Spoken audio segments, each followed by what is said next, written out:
Ako po si Joel Cayetano, ang gwardyang milyonaryo ng AIM Global. Ako po ay taga-Sultan Kudarat. 11 po kaming magkapatid. Pang-apat po akong anak sa aking mga magulang. So bata pa lang kami, sobrang hirap na po talaga ng buhay.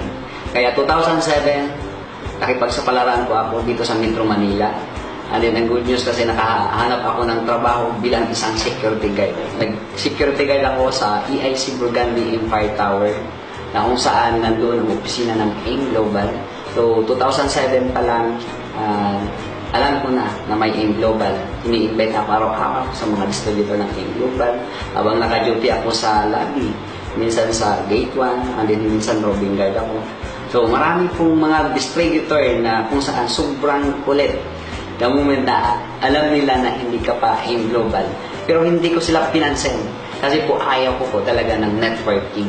Ayaw ko pong pumasok sa sales kasi hindi ko po linya, hindi ako sanay.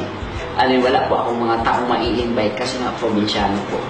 After 3 years, so, nakita ko po yung pagbabago ng mga networker na kung saan dati sinisita ko lang sila kasi po maraming pinagbabawal namin dito sa building, mga rules and regulation na hindi nila natupad. Kaya bilang isang security guard, kami po yung pipigil sa kanila. Pero biglang nagbago ang lahat nung nakita ko yung mga tao na yun na nagkaresulta.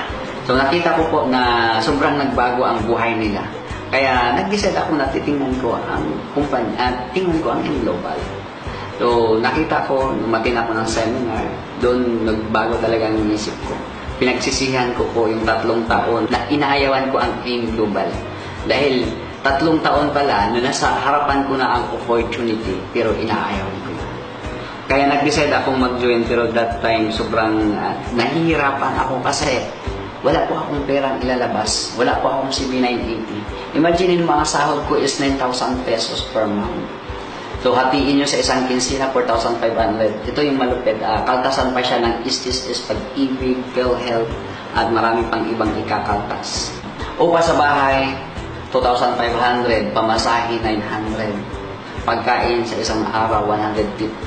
Kaya yung sahod ko totally zero talaga pagdating ng sahuran. Yung pay slip talaga. So, wala akong kapera-pera. Pero gusto kong mag-join kasi po nakita ko na magbabago talaga ang buhay ko kapag mag-member ako. Kaya naisip ko na gagawa ako ng paraan. Kaya nung mga time na yon, hindi ako makatulog. So, kinabukasan pumunta ako sa agency namin. And then, nag-loan po ako. Nung nag-loan ako, so good news kasi pinalo naman ako agad-agad sa agency namin kasi po malakas po ako sa agency namin. So ako po yung pinaka magiting na security guard na masunurin po talaga kung anong mga inuutos nila. Kaya agad-agad binigyan ako ng cheque. 8,000 po ang nilon. Nung araw na yun, naging member na ako sa AIM Global. So, siyempre tuwang-tuwa ako kasi yun talaga yung goal ko na mapabilang doon sa mga naging successful. So, pinag-aralan ko yung sistema. And then, nagpaturo ako sa mga upline. Maraming mga trainings na mga inapinan ko. So, doon ko na-develop yung sarili ko na kung saan sobrang medyo tumaas ang level. Na yung confident level ko is parang hindi na ako nahihirapan na makipag-usap sa tao. So, kahit na probinsyano ako, pinilit kong i-survive kasi gustong-gusto ko talagang baguhin ang buhay ko. So, ang good news nito kasi sa mga sakripisyo ko po na ginawa in a matter of 9 months, nabili ko po yung first car ko, Honda City. And then, talagang minakasimize ko yung pag-network ko. Everyday, nagka-house party, lahat, mga house meeting, sa mga downline ko, ginagawa ko. Kumbaga, wala akong oras na sinasayang kasi gusto ko na mas lalaki pa yung kinikita ko. Ngayon po ay sobrang na-excite ako kasi dahil meron na pong na-put up na sistema na sobrang ganda na kung tatawagin ay Jillian Project na dito in-apply ko po sa buong grupo ko at nag-double po yung cheque ko. So kakainkas ko lang po ng cheque ko na 1.4 million. Grabe, sobrang baliw na baliw ako kasi First time in my life na makahawak ng ganun kalaking amount ng pera na kung saan nanggagaling po talaga sa pinaghirapan ko.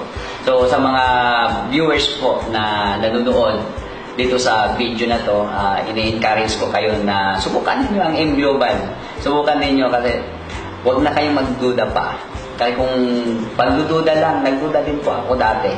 So mas masarap na masubukan ninyo para at least malay ninyo yung nangyari sa akin, pwede po mangyari sa inyo.